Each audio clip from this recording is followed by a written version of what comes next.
Hello, welcome to a Volo's Monsters episode of How to Play D&D. It's playing a podcast of one experienced dungeon master, one failed scriptwriter to discuss D&D topics. I'm getting faster every week. My name is Kinsey, and I'm proud to say my guest for the entirety of this series is none other than Abby from Tabletop Curiosities. Hello, Abby. Hello. Hello, I'm so glad in our block of recording today, I'm finally free of answering questions. So I'm free. Back to hosting. Back to the expert. Back to you actually answering stuff properly instead of me. Well, with that, what topic, what creature have you decided we're covering this week? This week we are doing the Wood Woad. Let's get to it.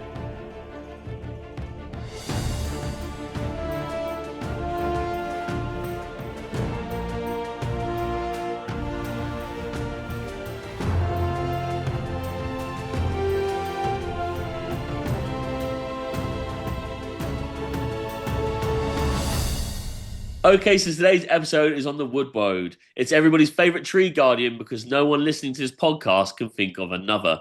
Abby, if I were to do a dance to obtain world peace, what would it be and who would I be dancing for? What am I doing? I reckon you're doing a tasteful little tap dance for the world leaders. Yeah, I'm picturing like a really serious room and then Connor bunches in his hair, maybe a little dress on, like Shirley Temple. 100%. Just giving it with the tap dance. That would convince anyone, wouldn't it? So this is like a made up scenario, but it's 100% happened before, except they weren't world leaders. It's just your friends. Yeah, just my friends. Just do a little sexy dance. I've not been invited back, and I have no friends. To the serious questions: why did you pick Wood Woads?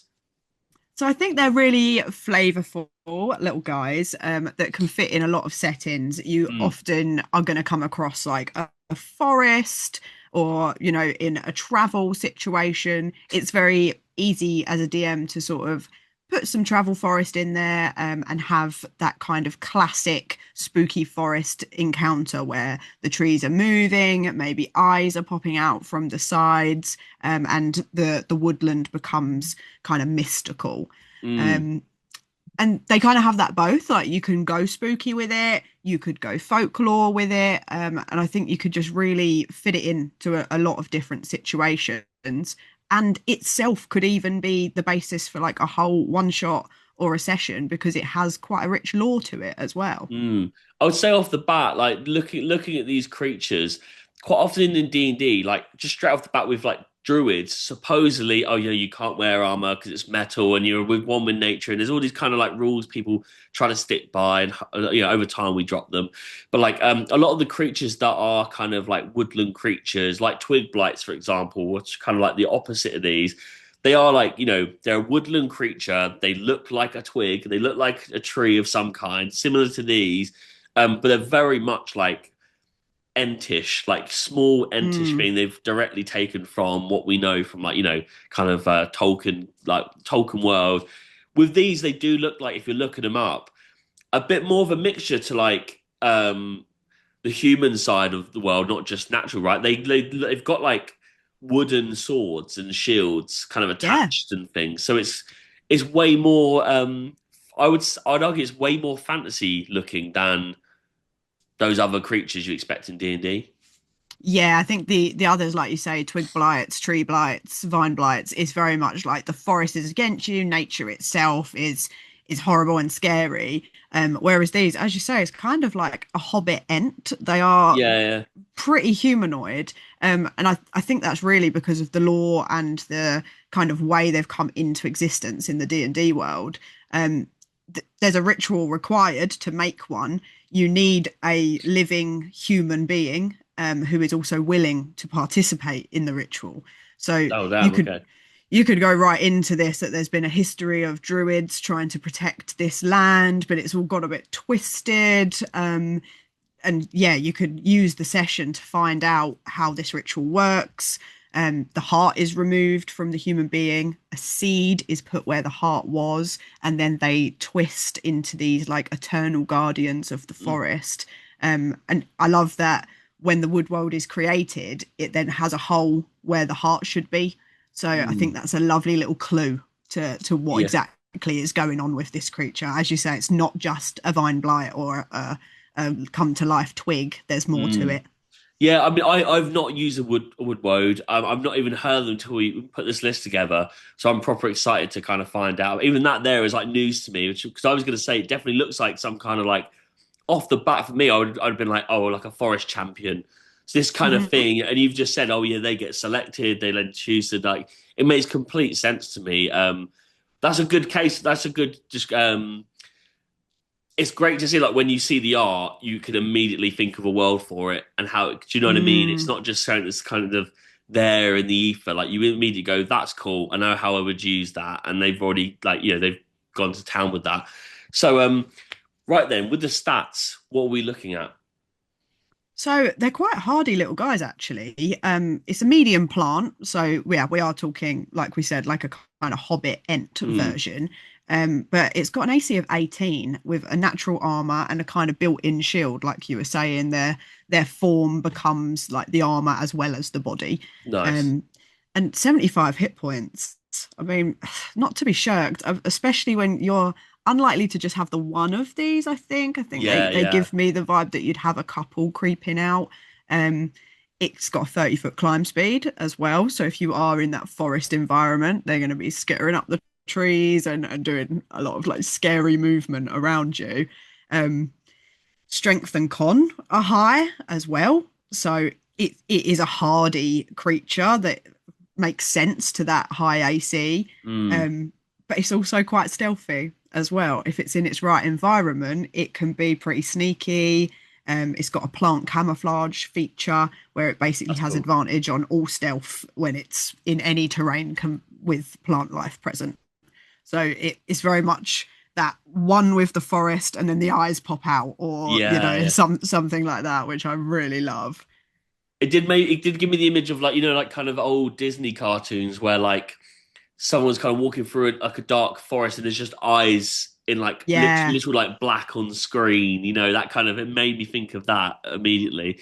That plant camouflage is mad because if you've not thought, I mean, we'll go into this, I know, and I've never heard of these, but like if you've not, if you don't know what you're up against, you never come across them, or they still wouldn't be your first thought possibly unless this DM's Mm. run them before for you. Like unless you're going to burn the forest down immediately, like they have definitely got a one up on you from the get go. And then when you do know they exist, are you going to burn the forest down because you know they exist? Do you know what I mean? Like, you Yeah. don't ever want a disadvantage on a stealth attack, like when these things can hit and take damage. That's true. It's funny you should say burn down the forest as well, because that is kind of part of the puzzle. I mean, it's a kind of obvious one. I think if you've played D&D for a while, you get the idea that plant creatures and that kind of thing are vulnerable to fire. These Yeah. ones are. So it's whether you are going to take that, like burn it all down and be super destructive, which in itself could kind of raise some questions for the party of this forest was protected. Should you have done that? I It's a don't good DM know. trap, and it's a good, like, morally Yeah. bigger task to, like, I'll set you up. It's up to you if you want to burn this down or not. And then they're going, I know that the DM wants me to burn it down. But if I do, like, that's the trap. That's the trap. So, Yeah, will we have druids hunting us for the rest of our lives yeah, now because we destroyed their guardians? I love that. Um, they're also quite balanced in terms of that though. So if you went for the option of, yeah, I'm just going to burn it all down. I found out it's vulnerable to fire. Burn it, burn it, burn it. That's the only way you're going to stop it doing its regeneration as well. Right. It Okay. has a regeneration feature, 10 hit points at the start of every single turn, unless it has been on fire. So I mean, that's it leans into that even more, makes it harder. Yeah, that's tough because I mean, back to the Stone Giant episode we just did, or last week's episode, the AC is exactly the same for that and this, and that Yeah. thing has some serious damage. I don't know what the output on the Wood Woad is, but like it has half the health of it, which is still a huge amount because it's around 78 hit points, 70 to 80 hit points, the Wood Woad. But then the fact it can regenerate each turn, like that's quite a challenging creature. And as you said, you probably wouldn't put this on its own. You know, Mm. that's a Uh, tough. the, the damage output's quite bad as well. It's well quite good for the DM, quite bad Yeah, for the party. yeah. It's got a multi attack, So it's doing it twice, and it's got like a built-in magical club, so it counts as magic. So Right. any kind of, non-magical resistances and all that sort of thing, that's out Mm, the window. It's a magical club, and it does 3d4, which is that kind of middle ground of it could be a lot, it could be not so much, but you're doing it yeah. twice. That could be pretty bad. That's definitely like the damage output is where you go. You probably need a few of these. Like it's more of Yeah. like a game of endurance, isn't it? Like they can't like, do a lot of damage even when there's a few of them, but it's hard to take them down. So it's Yeah, and they could just hide from you. They could go back yeah. to their stealth. They could go and regenerate while they're hidden. Mm. Lots of scary ways to really mess with your party on these ones. Well, we talked about it a bit already, but like how does a DM use a Wood Woad in their game? So yeah, definitely you could use it as a travel encounter. Any form of going through the forest, any kind of like spooky flavor you want to add. You don't necessarily need to go into all that backstory. But I also think it could be used just as a one-shot concept. Mm. Obviously not as the big bad necessarily, but as a way to like get on that path, find out about these rituals that has been happening, and maybe that's been twisted in a way that kind of plays with that morality of the party. And yeah, kind of gets them to think further than just burning it all down. Yeah, that's the thing. I tell you, my first thought for this was definitely like if there is a kind of world where you're chasing a BBG, like over a series of sessions, these creatures, if their players already know them, they know they take forever to kill, more so than do damage. They're kind of like a stopper. They'd be brilliant if you're literally in a chase and you make that happen in a Mm, session, and then these things turn up and they slow you down. Because that's really annoying that they can regenerate. You're really trying to just get the kill so you can get to the enemy who's just about to get on a ship or get on fly away in some way, like the A to B, and then these things are there and they're kind of like a doorstop for that party. yeah, It's great to yeah, kind I of love that. segue into another session they didn't think was going to happen. It's not that easy to get the BBG like you thought. Yeah, like they've seen the light at the end of the forest. They think they're going to get out. They think they're going to finally get their encounter with the big bad, and they're just like, yeah, bye. Have these Yeah, Wood Worlds. exactly. Deal with Like, them.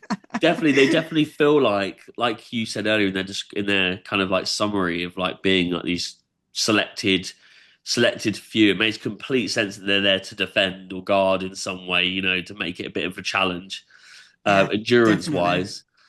Um, well, yeah, honestly, I'm already sold on using these. I think that's a brilliant option. You usually just, yeah, it's weird because it's a forest. You go forest creatures, but no, we've done a lot of sea creatures, and you go, well, you use them when there's the sea. When it comes to forest creatures, I feel like I could use anything in D&D, so I don't think plant based or forest based all the time. Do you know what I mean? So it's Yeah, nice it to could have be something anything, that's really. Yeah. yeah. So it's nice to have something that's like actually very much kind of like on the nose. Indeed, that's not necessarily the case with these kind of creatures in that setting. Um, have you used them before? Like, can you give an example when you have used them or encountered one? Yeah, so I stole it from Baldur's Gate 3. Nice. There Okay. is a encounter there where you've got mud mephits and wood woads in like one whole Are you situation on an that was island? yeah, it's like at the back of like where the hags are, and Yeah. it's Yeah. kind of in a quest where you're trying to find out about those dark druids and the Yeah. kind of rituals that has been happening. Um, so yeah, I kind of ripped it straight from there, to be honest. Yeah. That there was both of the creatures at once. So you had the mud mephits and you had the wood woads to try and make my party were quite high level at the time and they're quite seasoned. So I knew they would just throw fire at anything plant or wood based. But the Yeah. mud element made it so the fire wouldn't always stick. It kind of got in the way of that. So they got very frustrated when the woodwords would just then regenerate because they haven't got fire on them. They just lap Yeah. up the mud and we're having like a lovely mud bath instead. Yeah. That's really good. I mean, it's a good example of and we actually are doing this as a topic on the podcast down the line of like stealing in D&D in the sense of like it's absolutely fine to be taking ideas for your game. It's not like you're like charging people for the session because of basically 100% take something like that and repurpose it. It's also really a good idea that we're talking about these creatures like creature by creature, topic by topic, but putting creatures together to kind of build up an equation of like, well, if you got this one, it stops that being so easy against that one.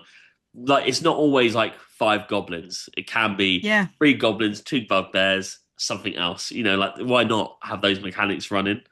Yeah, and when you start getting into higher level parties as well, you kind of need that because Yeah. everybody gets so good at what they do that you Mm. need to counteract your own players a little bit. Yeah, Keep it yeah, interesting. 100%. And it's also interesting that us two have talked about it so much on here about picking creatures to tell people about just because like the mechanics are exciting. That's for the players as well as the DM. Like, you don't want it to Yeah, just be hit for hit each session. Like, it's meant to be like, I was not expecting that. Right? How do I now use my exactly. brain? So Yeah, that's what it's all about. exactly.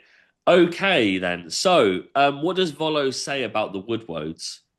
So this is another one where Volo has actually used a quote from Elminster, who is like an old wizard in the D&D world, Hmm. one of the oldest out there.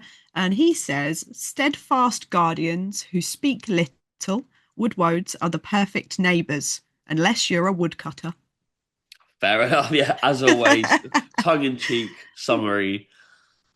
Absolutely. But I think that does go to say as well, you could probably use them in your games actually as not an adversary and something Yeah, that is helping protect the forest from, yeah, maybe industrialism, like people trying yeah, to cut down the trees and things like that, actually. So, yeah, another twist on it. yeah. Definitely. And we never think about it, do we? But like, yeah, great NPCs. Really, like if they do come across like an encampment of druids trying to like protect something, why can't it be that they've given up their life to do this? Yeah, Um, yeah. I think most parties would try and take one as a pet in that situation a as well. So hundred beware. percent, 100%. Yeah. Um, okay then. Well, today's adventure has sadly come to a close. We're back in next week with the topic: if they could grow them, would women dress their beards on a night out? Hell yes. I'll answer that now. Hell yes. You would. I Yeah. think I think so because I literally just get up and exist. I feel like, or maybe it's just me, but I feel like when men have like big beards and that for Christmas, like someone always gets them like the little jingle bell bits Yeah, and I dress up. love I that. think it would become a whole fashion thing. Yeah, You it know, it should be. It should be. yeah. There we I go. think you should start it. Be an influencer. If I hit puberty, I might start it. Yeah. All right. Okay. And as always, thank you for tuning in. And if you'd like to join on the D&D action, please follow us on Instagram, How to Play D&D, or check out the link in our bio to join our Discord server. And also check out Black Mark Clo on Instagram for cool D&D clothing.